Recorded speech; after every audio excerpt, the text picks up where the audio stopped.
ये कहानी करीब 1980 के आसपास की है।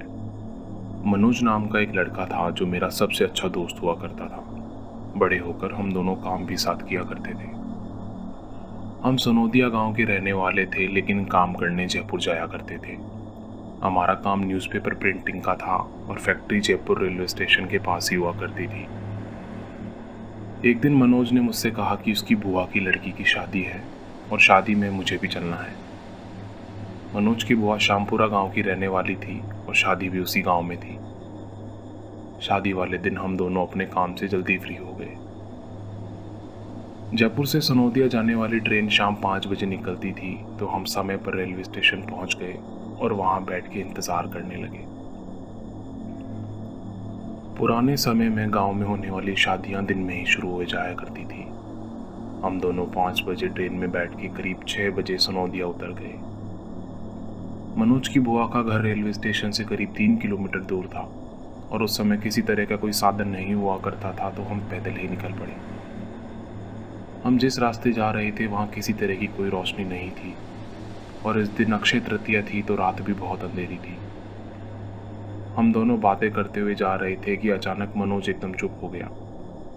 मेरी 2-3 बातों को नजरअंदाज करने के बाद मैंने उससे पूछा, तो उसने कहा आगे काला डेरा नाम की एक जगह आती है, जहाँ एक छोटा सा तालाब है और उस तालाब के बगल में एक शमशान घाट है। आसपास किसी इंसान या बस्ती का नामो निशान नहीं है, तो हमें तेज चलना चाहिए ताकि उस जगह से हम जल्दी निकल सकें। मनोज के साथ इतने साल बिताकर मैं ये कह सकता हूँ कि वो एक साहसी और बहादुर इंसान है, लेकिन उसके मुंह से ऐसी बात सुनकर मैं थोड़ा डर गया और अपने कदमों की गति मनोज के बराबर कर ली। हम तेजी से चलने लगे। मैंने मनोज से पूछा कि शमशान घाट तो अपने घर के पास भी है, तो इसमें डरने की क्या बात, और ये जगह तो पवित्र होती है। मनोज ने कहा कि हर जगह एक जैसी नहीं होती और मैं इस रास्ते आना भी नहीं चाहता था, लेकिन अंधेरे और जल्दीबाजी के चक्कर में मैं भूल से इस रास्ते आ गया। मेरी बुआ ने भी मुझे इस ओर आने को मना किया था। ये सारी बातें सुनकर मेरा मन थोड़ा अजीब हो गया। हमने करीब 1-1.5 किलोमीटर की दूरी तय की थी कि मनोज चलते चलते अचानक रुक गया। मैंने उससे पूछा क्या हुआ, तो उसने नीचे देखते हुए कहा कि उसकी जूते की सिलाई उधड़ गई है। मनोज कोने में रखे एक बड़े से पत्थर पे बैठ गया। हम जिस रास्ते जा रहे थे वो कंकड़ मिट्टी का कच्चा रास्ता था, जिस पे नंगे पांव चलना मुमकिन नहीं था। तो थोड़ी देर वहीं बैठकर मनोज ने अपनी जूतियां हाथ में ली और नंगे पांव चलने लगा। मैंने घड़ी में टाइम देखा तो 7:30 बज रहे थे। हम काफ़ी लेट हो गए थे और मनोज के नंगे पांव होने से हम तेज भी नहीं चल पा रहे थे। करीब 10-15 मिनट चल के हमें दूर सामने एक रोशनी नजर आई। हम वहां तक चल के गए तो कुछ औरतें घूमती हुई दिखाई दी। ये माहौल एकदम शादी जैसा लग रहा था। यहाँ एक बड़ा सा पांडाल लगा हुआ था जहाँ लोग भी खाना खा रहे थे। हमें थोड़ा दूर से देखा तो कुछ औरतें नजर आई। मैंने मनोज से पूछा यही है बुआ का घर? उसने कहा नहीं, बुआ का घर अभी थोड़ा दूर है, ये किसी और के घर में शादी है। हम वहां से जाने लगे तो 2-3 औरतों ने हमें रोक लिया। ये औरतें घूंघट में थी और इन्होंने बहुत अच्छे कपड़े पहन रखे थे। हमने कहा कि हमारे घर में भी शादी है और हम लेट हो रहे हैं, तो हमें फटाफट निकलना चाहिए। इतने में एक बूढ़ा आदमी हमारे पास आया। इसकी बहुत लंबी दाढ़ी थी और इसने सफ़ेद कुर्ता पजामा पहन रखा था।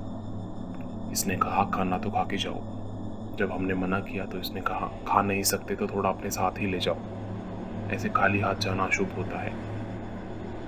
हम पहले ही लेट हो रहे थे तो हमने हाँ बोल दिया और इतने में ही एक औरत एक कपड़े में खाना लपेट के हमें थमा गई।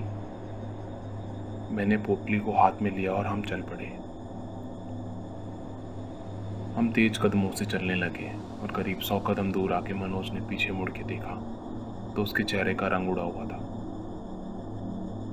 फिर जब मैंने पीछे मुड़ के देखा तो वहां ना कोई पांडाल था ना कोई लोग, सब कुछ गायब था।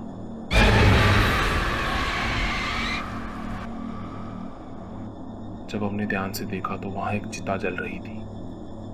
मनोज तुरंत समझ गया कि यही वो काला डेरा वाला शमशान है। मनोज ने कहा भाग, और हम दोनों लगभग 1 किलोमीटर तक बिना रुके भागते रहे। तब तक भागते रहे जब तक हमारे पैरों ने जवाब नहीं दिया।